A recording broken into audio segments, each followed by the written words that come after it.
আমার আল্লাহ পাকের আরশে আজিমটা নামিয়ে আনা হবে। আকাশগুলো তো সব ভেঙে যাবে, 7 আকাশ ভেঙে যাবে। এই 7টা আকাশের কথা ভাবেন একটুখানি। এই সামান্য আকাশ থেকে শিলা বৃষ্টি হয়, তো শিলা যদি একটু বড় হয় তাহলে গাছপালার পাতা তো থাকে না, ঘরের টালিও ভেঙে যায়, যে এমনকি টিন ছিদ্র হয়ে যায়। এই জমিন থেকে প্রথম আসমানের দূরত্ব নবী বলছেন একটা ঘোড়া, খুব দ্রুতগামী ঘোড়া 500 বছর একটানা দৌড়ালে যতদূর যেতে পারবে, জমিন থেকে প্রথম আসমানের দূরত্ব ততটা।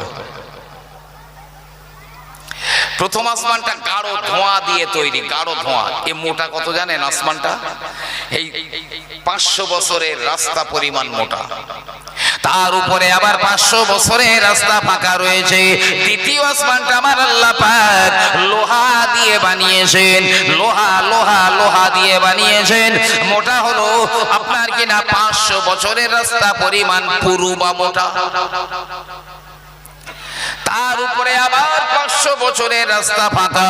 তৃতীয় আসমানটা আমার আল্লাহ পাক তামা দিয়ে বানিয়েছেন, ওই রকম 500 বছরের পথ সমান মোটা।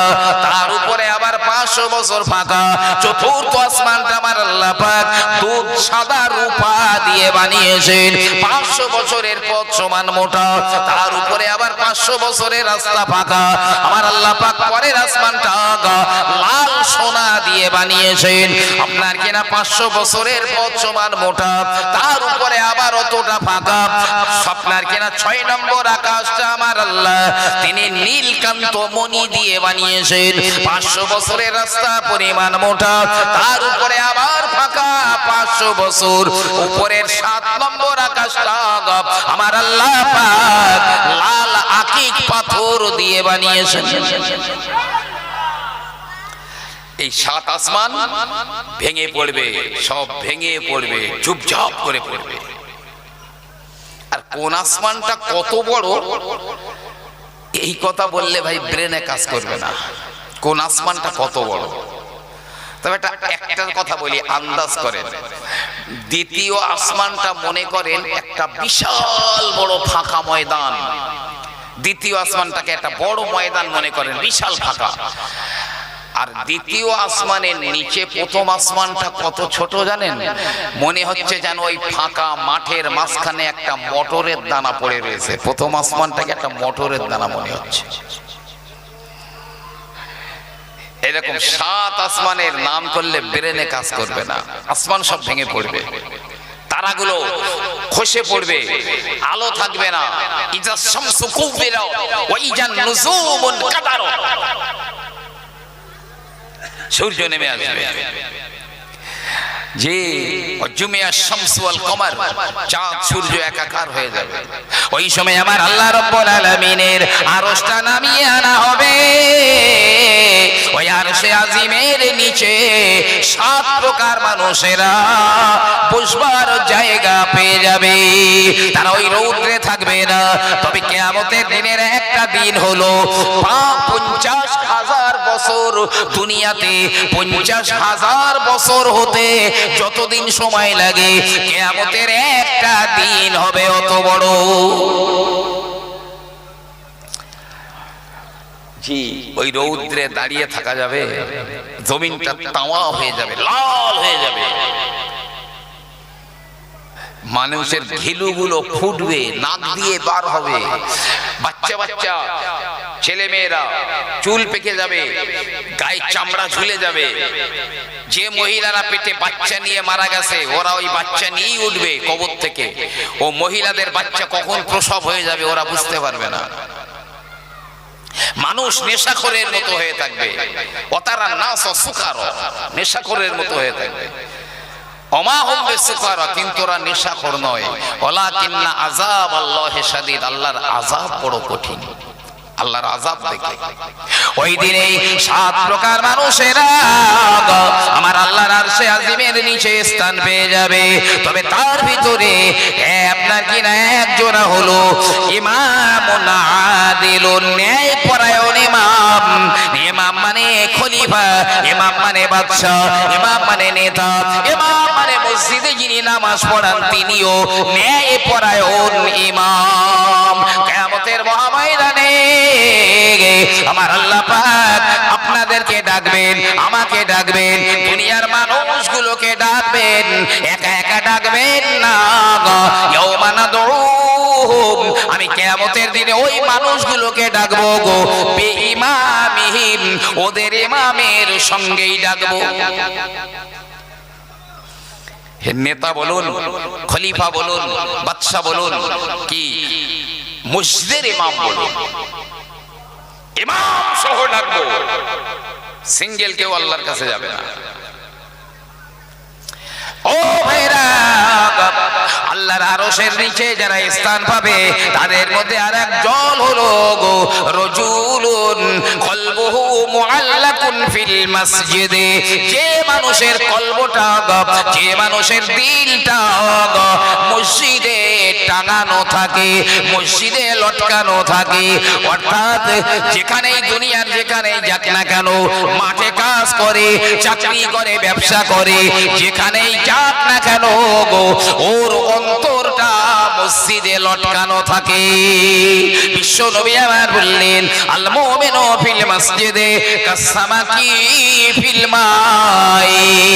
মনে রেখে দাও, মাছ পানিতে যেমন, মাছ পানিতে যেমন, ঈমানদার মানুষেরাও মসজিদে তেমন। ভাই, মাছ পানি থেকে উপরে তুললে সুস্থ থাকে না পানিতে সুস্থ থাকে? উপরে তুললে তো লাফায়, কাতরায়, যে জান বাঁচাবার জন্য লাফায়, পানিতে দিলে ঠান্ডা। ইমানদারেরা বাইরে গেলে মাছের মতো কাতরায়, মসজিদে ঢুকলেই শান্তি পায়। আর যারা মনে করে মসজিদে ঢুকেছি তো আমি জেলখানায় ঢুকেছি, ভাই খুঁটে খুঁটে সেই পেছনে দাঁড়াবে, পেছনে দাঁড়াবে, যত তাড়াতাড়ি মসজিদ থেকে বেরোতে পারি। কিন্তু নবীজি তিনি সোনার জবানে বলছেন, দুনিয়াতে একটা জায়গা আছে সবচাইতে ভালো জায়গা, ওর উপরে আর ভালো জায়গা দুনিয়ায় কোথাও নেই, সেটা হচ্ছে কি মসজিদ ঘর। আর দুনিয়ার সবচাইতে খারাপ জায়গা হলো বাজার। বাজার, বাজারে গেলে দেখবেন বাড়ি আসতে চায় না মানুষ, এই যাচ্ছি হবে না। আর মসজিদে গেলে শুধু ঘুষ কাটবো, কখন মসজিদ থেকে বেরোবো। এই লোকটার ইমানে সন্দেহ আছে, সন্দেহ আছে। ভাই আমার, বাবাজিরা আমার, প্রিয় নবী আমার বললেন, যার দিলটা মসজিদের লটকানো থাকে ওই ব্যক্তি কিয়ামতের দিনে আরশের ছায়ার তলায় আরাম করে বসবে, কোনো কষ্ট হবে না। গেলে মানেরা ঠান্ডা পানি আর শরবত তাদেরকে পরিবেশন করবে। জি, বিশ্বনবী আমার বললেন, রাজুলুন তাসাদদাকা বিসাদাকাতিন ফাআখফাহা ইলা আখির, ওই ব্যক্তিটা যে ব্যক্তি দান করেছে, তবে তার বাম হাত জানে না ডান হাত কত দান করেছে, ডান হাত দান করেছে কত, বাম হাত জানে না। ও আমার ভাইরা, তবে এখানে একটা কথা রয়েছে, মনে রাখুন, জেনে রাখবেন, গোপনে দান তো অবশ্যই ভালো ভালো ভালো ভালো, তবে যদি অন্যকে উৎসাহিত করার জন্য মসজিদে হবে, মাদ্রাসায় হবে, জলসার কাজে হবে, খানকায় হবে, অন্যকে উৎসাহিত করবার জন্য প্রকাশ্য দান করাটাও ফজিলত কম নেই। দাতা ব্যক্তিরা হলো হাবিবুল্লাহ। প্রিয় নবী আমার বললেন, as-sakhiyyu হাবিবুল্লাহ, দাতারা হলো আল্লাহর বন্ধু। লাউ কানা ফাসিকুন, ও লোকটা যদি ফাসিক হয় তবু যদি দান করে তো সে আল্লাহর বন্ধু। যে অবস্থার পরিপ্রেক্ষিতে কাজ, এরা ওই রৌদ্রে দাঁড়াবে। আল্লাহ কিয়ামতের দিনে ডাকবেন, আমার বন্ধুরা কই সব? এই আমার বন্ধুরা কই? আল্লাহ আপনার বন্ধু কারা? আল্লাহ বলবেন, যারা দুনিয়াতে আমার জন্য, আমাকে খুশি করার জন্য দান করেছে, তারা হলো আমার বন্ধু। বলুন না সুবহানাল্লাহ। ওই ব্যক্তিদিগকে সে প্রকাশ্যে হোক আর অপ্রকাশ্যেই হোক না কেন, আল্লাহর খুশি করার জন্য যারা দান করেছে, আল্লাহ তাদের আরশে আজিমের ছায়ার তলায় স্থান দিয়ে দেবে। ও ভাইজানেরা, তবে দুনিয়ার কিয়ামতের ময়দানে সব ধ্বংস হয়ে যাবে, তবে মসজিদ আর মাদ্রাসাগুলো ধ্বংস হবে না। একটা মসজিদে ধ্বংস হবে না। ও মসজিদ যদি বাঁশের খুঁটি আর বিচুলি ছাউনি হয়, তাও ধ্বংস হবে না। কিন্তু আপনার কংক্রিটের ছাদ, ভূমিকম্প প্রতিরোধক রড দিয়ে ফ্ল্যাট বানিয়েছেন, পাহাড় কেটে কেটে বিল্ডিং বানিয়েছেন, থাকবে না, পাহাড়ই উড়ে যাবে। রব্বুল আলামিন বললেন, ওয়া তাকুনুল জিবালু কালইহনিল মানফুশ, পাহাড়গুলো ধোনাই করা তুলোর মতো উড়ে যাবে। মসজিদ আর মাদ্রাসা ধ্বংস হবে না, হবে না, তবে মসজিদ এখানে থাকবে না। কোন মসজিদ তার নিজের জায়গায় থাকবে না, মসজিদে নববী তার নিজের জায়গায় থাকবে না, খানায়ে কাবা তার এমনি করে উঠবে, নববধূর মতো উঠবে। আমার আল্লাহ বলবেন, ও জিবরাইল চলে যাও গো। আমি কোরআনে আমি আল্লাহ বলে দিয়েছিলাম, কুল্লু মান আলাইহা ফান, সব ধ্বংস হয়ে যাবে, কিছু থাকবে না।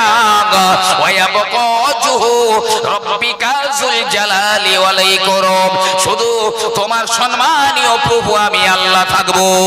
তবে সব ধ্বংস হয়ে গেল, ও মসজিদ কেন ধ্বংস হয়নি? ও মাদ্রাসাগুলো কেন ধ্বংস হয়নি? জিবরাইল জিজ্ঞাসা করো তোদেরকে, কি হয়েছে ওদের?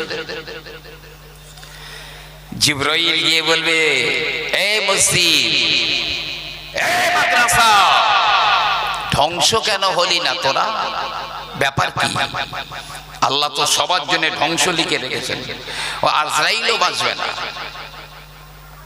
আজরাইলকেও আল্লাহ বলবেন, জীবন বার করে দাও, তুমি আমার সৃষ্টি। আরশের পাশে আজরাইল, আপনাদের অসুবিধা হচ্ছে নাকি? আরশের পাশে আজরাইল শুয়ে পড়ে এমন একটা চিৎকার দেবে, সেই চিৎকারে আজরাইলের রূহটা বার হয়ে যাবে।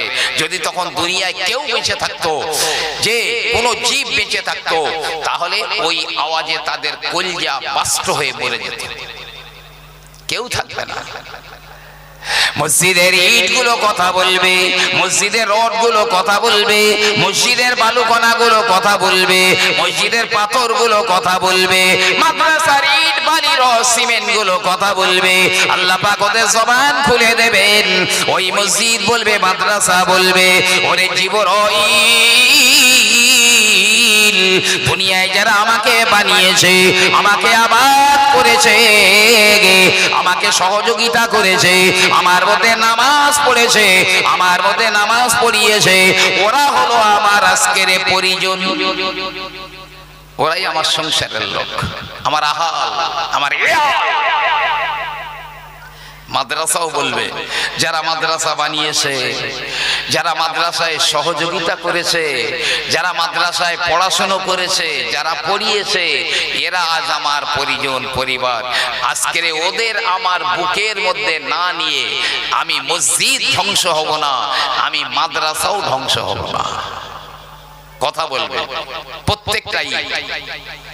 আপনার বাড়ি, আপনি 1 কোটি টাকা খরচ করে বাড়ি করেছেন, আপনার ওই ঘরের ইট বালি পাথর কথা বলবে না, কিন্তু মসজিদ কথা বলবে, মাদ্রাসা কথা বলবে।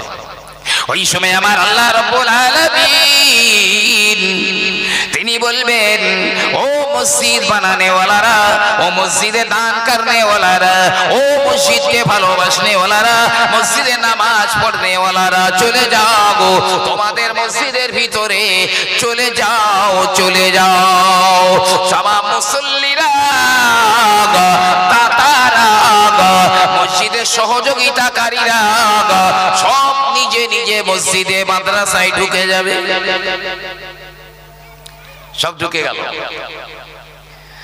আল্লাহ বলছে কাবা, এবার এই মসজিদ গুলোকে নিয়ে, ওই মাদ্রাসা গুলোকে নিয়ে তুমি চলে যাও, পুলসিরাত পার হয়ে জান্নাতে ঢুকে যাও। বলুন না সুবহানাল্লাহ। জমিন ধ্বংস হয়ে যাবে, জমিনও থাকবে না, এই মাটিও থাকবে না। সাহাবারা বললেন, হুজুর তাহলে মানুষ তখন কোথায় দাঁড়িয়ে থাকবে? রাসূল বলছে, তখন সবাই পুলসিরাতের উপরে দাঁড়িয়ে থাকবে। পুল 15,000 বছরের পথ, চুলের চেয়ে সরু, তলোয়ারের চেয়ে ধার, দুই দিকে আবার কাঁটা গাছ লাগানো আছে। 5000 বছর এরকম সোজা উঠতে হবে, 5000 বছর সমতলে যেতে হবে, 5000 বছর নিচে নামতে হবে ডাইরেক্ট। এর নিচে আর কিচ্ছু নেই, শুধু জাহান্নাম, জাহান্নাম আর জাহান্নাম। আমার আল্লাহ রাব্বুল আলামিন বলবেন, যা যা ওই পোলটা পার হয়ে ওই পারে জান্নাত রয়েছে, চলে যা। কত মানুষেরা বিদ্যুতের গতিতে চলে যাবে, কত মানুষেরা দ্রুতগামী ঘোড়ার মতো চলে যাবে, কেউ কেউ এমনি করে দৌড়ে দৌড়ে যাবে, কেউ কেউ হেঁটে হেঁটে যাবে, কেউ কেউ পায়ে পায়ে হাঁটবে, আবার কেউ বা কেটে কেটে জাহান্নামে পড়ে যাবে। ওই সময়ে খানায়ে কাবা, এই মসজিদ আর মসজিদের প্যাসেঞ্জার গুলো নিয়ে, মাদ্রাসা আর মাদ্রাসার প্যাসেঞ্জার গুলো নিয়ে চলে যাবে। আমার রাসূলুল্লাহ বললেন, মানুষ যেমন জাহাজে করে সমুদ্র পাড়ি দেয়, জাহাজে করে সমুদ্র পার হয়ে যায়, তেমন করে সব আপন আপন মসজিদ মাদ্রাসায় ঢুকে জাহান্নামের উপর দিয়ে, ওই পোলের উপর দিয়ে পার হয়ে যাবে।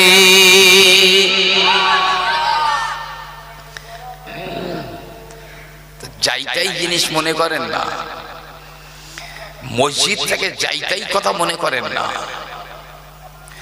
রাসূল পাক সাল্লাল্লাহু আলাইহি ওয়াসাল্লাম সাহাবাদের নিয়ে যাচ্ছেন কোথাও, আর হঠাৎ একটা কবর দেখতে পেলেন নবী, একটা নতুন কবর।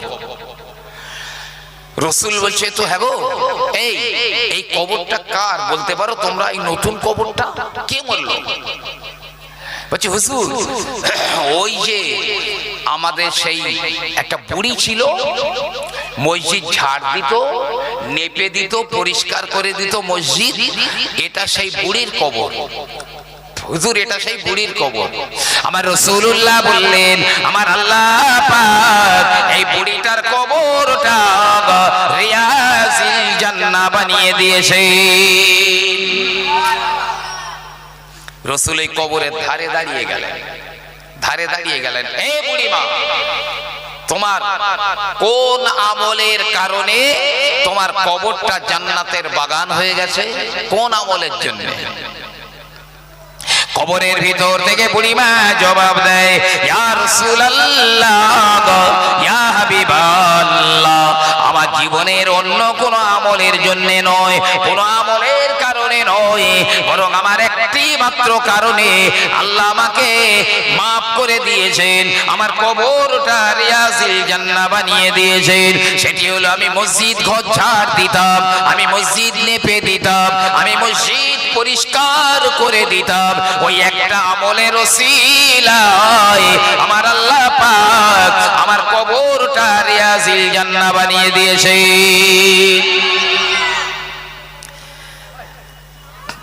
আপনিও যদি যত বড়ই জমিদার হন, আপনিও যদি আল্লাহর ঘরটা ঝাড় দেন, পরিষ্কার করেন, আপনার কপাল খুলে যাবে। বুকে যখন মাটি চাপা পড়বে, তখন কবরটাকে আল্লাহ জান্নাতের বাগান বানিয়ে দেবে। অনেক জায়গায় ইমাম মুয়াজ্জিন এদের চোখ রাঙা। এই তুমি কি ফ্রি রয়েছো? একটু পরিষ্কার করতে পারো না? নোংরা রয়েছে, ঝুল আছে, দেখতে পাও না? আরে তুমি কোন জমিদার? তুমি নিজে দাও, তোমার গায়ের জামা খুলে পরিষ্কার করো মসজিদ, কপাল খুলে যাবে। তিরমিজি শরীফের হাদিসের ভিতরে আছে,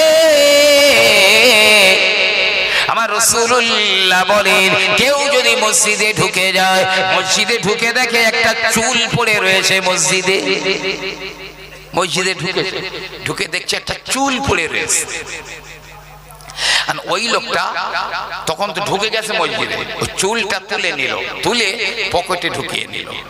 মসজিদ থেকে ওই পড়ে থাকা চুলটা তুলে পকেটে ঢুকিয়ে নামাজ কালাম পড়ে বাইরে বেরিয়ে গিয়ে ওই চুলটা কি নোংরাটা বাইরে ফেলে দিয়েছে।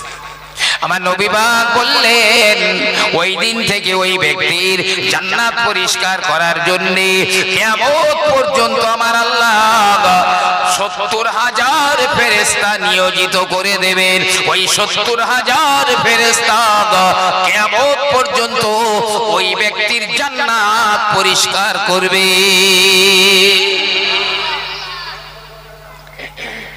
যে মসজিদ কিয়ামতের দিনে সাক্ষী দেবে, তবে আবার মসজিদ বিপক্ষেও সাক্ষী দেবে, মাদ্রাসা বিপক্ষেও সাক্ষী দেবে। জি, বাড়ির কাছে মসজিদ রয়েছে, মসজিদে আযান হয়ে যায়, কিন্তু আমি গেলাম না, মুয়াজ্জিনের আযানের শুনে আমি মসজিদে নামাজ পড়তে গেলাম না। এই মসজিদ কিয়ামতের ময়দানে বলবে, আল্লাহ আমি এই মসজিদ, ওই ব্যক্তি আমাকে সমাদর করে না, ও আমার আযান শুনে আমার ভিতরে আসে না, বিপক্ষে সাক্ষী দিয়ে দেবে। জি, আবার অনেক কমিটির লোক আছে, আপনি আমার যাই বলেন, আমি কারো খুব পরোয়া করে কথা বলিনি, তাতে আমার যে কদিন চলে। জি, অনেক মসজিদ কমিটি রয়েছে। একজনা বলল, ভাই এই নাও তোমার এই 500 টাকা দিলাম মসজিদে, এটা মসজিদে দিয়ে দিও। আল্লাহ ছাড়া ওই কমিটির ওই লোকটা ছাড়া আর কেউ জানে না ও 500 টাকা দিয়েছে। ওর নেকি 16 আনাই হবে, কিন্তু ইনি আস্তে আস্তে সেই টাকাটা চেপে দিয়েছেন, কেউ জানে না তো, চেপে দিয়ে বাস খরচ হয়ে গেল। ও মনে করতেছে বিশাল ফাঁকি দিয়ে ফেলেছি আমি, বিশাল লাভ করেছি, হেভি বুদ্ধিমান আমি। শুধু চোখটা বন্ধ হলে বুঝতে পারবে, আল্লাহর কসম বলছি, তোমার বুকে কবরের আড়ার বাঁশ খুলে ডলবে। মসজিদের নবী পাক বলেছেন, মসজিদ আর মাদ্রাসার একটা পয়সা তুমি যদি অবৈধভাবে খেয়েছো, তাহলে নবী বলছেন সে যেন 7খানা জাহান্নামের আগুন তার পেটে ভরেছে, 7খানা জাহান্নামের আগুন তার পেটের মধ্যে ভরেছে। ভাই অনেক মাদ্রাসা আছে, রিপোর্ট কত আছে জানেন? মাদ্রাসায় ওস্তাদ রয়েছে, হুজুররা রয়েছে, এখন কেউ নেই, তো এসে বলতে, হুজুর এই আমি 1000 টাকা দিয়ে গেলাম এই মাদ্রাসায়। ঠিক আছে ঠিক আছে, ওর বিলও দেয়নি, ও 1000 টাকা হুজুর আস্তে আস্তে পকেটে ঢুকিয়ে দিল, ওই পর্যন্ত ওমা আলাইনা শেষ। যে আর সেই মাদ্রাসায় গেল না। আপনারা কিয়ামতের ময়দানে 2 চোখে দেখতে পাবেন। তবে আমার কাছে খবর রয়েছে, ও ভাইরা, একজনা ব্যক্তি, আমি জায়গার নাম বলবো না, ভাইরা শুনে রেখে দিন, মাদ্রাসার কালেকশন করতো, কালেকশন করে করে যদি 1000 টাকা হতো, 300 টাকা দেখিয়ে 700 টাকা মেরে দিত। মরে গেছে, 4 ঘন্টা পার হয়নি, 3-4 ঘন্টা পার হয়নি, তার ধারে পাশে আর যাওয়া যায় না, এত গন্ধ। জি, কুকুর মারার চাইতেও গন্ধ বার হচ্ছে। 3-4 ঘন্টায় লাশ পচে না, কিন্তু কুকুর মারার মতো গন্ধ বার হচ্ছে। 7খানা জাহান্নামের আগুন ওর পেটের মধ্যে ভরে নিয়েছে। ওর বিরুদ্ধে মসজিদ কথা বলবে কিয়ামতের ময়দানে। তুমি যত বড় জমিদার হও, আমি যত বড় জমিদার হই, মসজিদের এক একটা ইট আর বালুকণারা সাক্ষী দেবে কিয়ামতের ময়দানে। আমার আল্লাহ নবী বললেন, কিয়ামতের ময়দানে খানায় কাবার দুটো চোখ হবে। আল্লাহ পাক দেখার ক্ষমতা দেবেন, কাবা চোখ দিয়ে তাকে দেখবে। কাবার একটা জবান দেবেন আমার আল্লাহ, ওই জবান দিয়ে কাবা কথা বলতে পারবে। হাজারে আসওয়াদের দুটো চোখ আল্লাহ দেবেন, একটা জবান আমার আল্লাহ দেবেন। হাজারে আসওয়াদ দেখতে পাবে, আবার কথাও বলতে পারবে। মসজিদগুলো যদি কাবার শাখা হয়, তাহলে কাবার যদি দুটো চোখ থাকে, একটা জবান থাকে, তাহলে মসজিদগুলোকেও আমার আল্লাহ দুটো চোখ দান করবেন, আবার একটা জবানও দান করবেন। জি, পক্ষেও বলবে মসজিদ, বিপক্ষেও বলবে। তবে আমার ভাইয়ের আমি হাত জোড় করে বলি, আমার বিশ্ব নবী বললেন, শুনে রেখে দাও, লাকাদ হামামতু, আমার বড় ইচ্ছা হয় আমি একদল জওয়ানকে বলি, ওরে জওয়ানেরা জঙ্গল থেকে কাঠ কেটে আনো। মুয়াজ্জিনকে বলি আযান দাও। মুয়াজ্জিনের আযান হয়ে গেল, আযান শুনে যারা মসজিদে গেল না, আমি রাসূলুল্লাহ আমার বড় ইচ্ছা হয় আমি ওদের ঘর বাড়িগুলো ওই কাঠ দিয়ে পুড়িয়ে দেই। তবে ওদের বাড়ি বাচ্চারা রয়েছে, ওদের বাড়ি মহিলারা রয়েছে, এই কারণে আমি রাসূলুল্লাহ ওদের ঘরগুলো পুড়িয়ে দিলাম না। তবে আমার মনের বড় ইচ্ছা ওদের ঘর বাড়িগুলো ওই কাঠ দিয়ে জ্বালিয়ে দেই। জি, পাকিস্তানের একজন বড় মুবাল্লিগ মাওলানা তারিক জামিল সাহেব, উনি লিখছেন ওনার কিতাবে, কোন ছেলের বিয়ে হচ্ছে না, কেউ মেয়ে দিতে চাচ্ছে না, সে যদি নিয়মিত মসজিদ ঝাড় দেয়, প্রত্যেক দিন মসজিদ ঝাড় দেয়, খুব শিগগিরই আল্লাহ তার একটা নেক স্ত্রী দান করবেন। আর কোন মেয়ের বিয়ে হচ্ছে না, এসে দেখে বলে বাড়ি গিয়ে খবর দেবার, ওই শেষ, বিয়ে হচ্ছে না। ওই মেয়েটা যদি ওর ভাইকে বলে, ভাই আমি তো মসজিদে উঠতে পারি না, তা তুমি আমার হয়ে একটু মসজিদটা ঝাড় দিয়ে দাও, ওর বুনির হয়ে ভাই যদি মসজিদটা রোজ ঝাড় দিয়ে দেয়, খুব শিগগিরই আমার আল্লাহ রাব্বুল আলামিন ওকে একটা নেককার স্বামী দান করবেন। জোরে বলুন সুবহানাল্লাহ। এত একটা বরকতপূর্ণ জিনিস। জি আমার ভাইরা শুনে রেখে দিন, আমি সেদিনে দেখছিলাম আমার রাসূলুল্লাহ বলেছেন, একজন আপনার কি না না একজন বুজুর্গ ব্যক্তি তিনি স্বপ্ন দেখেন, একজন আল্লাহর ওলি স্বপ্ন দেখছেন, স্বপ্ন দেখে কিয়ামত হয়ে গেছে, একজন মসজিদের মোতাওয়াল্লির হিসাব হচ্ছে, মসজিদের মোতাওয়াল্লি তার হিসাব হচ্ছে। লিখেছেন মোতাওয়াল্লি। তবে এই ফজিলতটা পাবেন যারা মসজিদ আবাদ করেন, তারা সবাই পাবেন, সবাই পাবেন। আর এই বইটা লিখেছে কে জানেন? নকশবন্দ তরিকার খুব বড় একজন পীর সাহেব জুলফিকার আহমদ সাহেব, তিনি তার কিতাবে লিখেছেন। এখন এই মসজিদের মোতাওয়াল্লির হিসাব হচ্ছে আল্লাহর দরবারে, আল্লাহ হিসাব নিচ্ছেন। আর মোতাওয়াল্লি তো থরথর করে কাঁপছে, কিসে কি হয়ে যায়, কিসে কি হয়। জি ঠিক ওই মুহূর্তে আল্লাহ একটা মসজিদ ওই মোতাওয়াল্লির সামনে এনে হাজির করে দিয়েছেন। সুবহানাল্লাহ। ধরেন আল্লাহ হিসাব নিচ্ছেন, মোতাওয়াল্লি এই দাঁড়িয়ে আছে, সঙ্গে সঙ্গে মোতাওয়াল্লি কাঁপছে, পাশে একটা মসজিদ এসে দাঁড়িয়ে গেছে, মসজিদ এসে দাঁড়িয়ে গেছে। আমার আল্লাহ রাব্বুল আলামিন হিসাব নেওয়ার আগে বললেন, ছেড়ে দাও ছেড়ে দাও, কারণ এই ব্যক্তি এই মসজিদের খেদমত করেছিল, এই মসজিদের কাজ কাজ করেছিল, এই মসজিদের সঙ্গে সম্পর্ক রেখেছিল, এর হিসাব আর হবে না। আমি আল্লাহ বলি এই মসজিদের খাদেম ছিল এই ব্যক্তি, সঙ্গে সঙ্গে আল্লাহর ফেরেশতারা ওই মসজিদ থেকে এক মুঠো মাটি নিয়ে ওর মিজানের পাল্লায়, নেকির পাল্লায় চাপিয়ে দেবে, আবার এক মুঠো মাটি নিয়ে মিজানের পাল্লায় চাপিয়ে দিচ্ছে। এই এক মুঠো মাটি ওদ পাহাড়ের মতো ভারী হয়ে যাচ্ছে।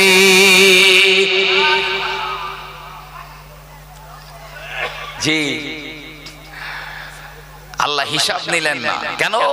ও মসজিদের খাদেম ছিল, মসজিদের মোতাওয়াল্লি ছিল, সেক্রেটারি, সভাপতি, কি মসজিদ কমিটি ছিল, মসজিদের দাতা ছিল।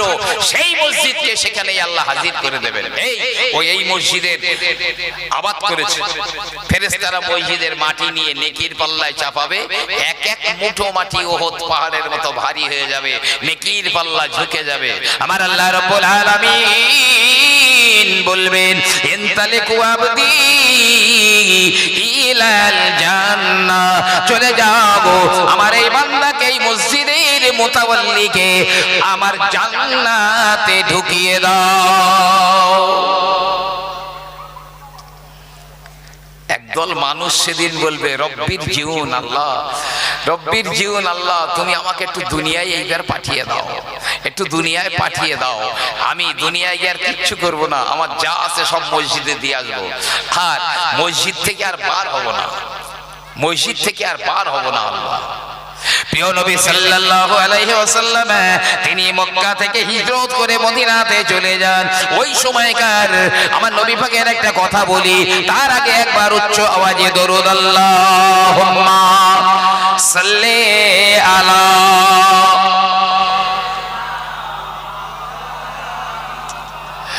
ওয়ালা আলি সাইয়্যিদিনা रसूलुल्लाह की मोहब्बत दिल में लेके आया हो, ओ दौलत लूट नहीं सकता, ओ दौलत लेके आया हो। अल्लाहुम्मा सल्ले अला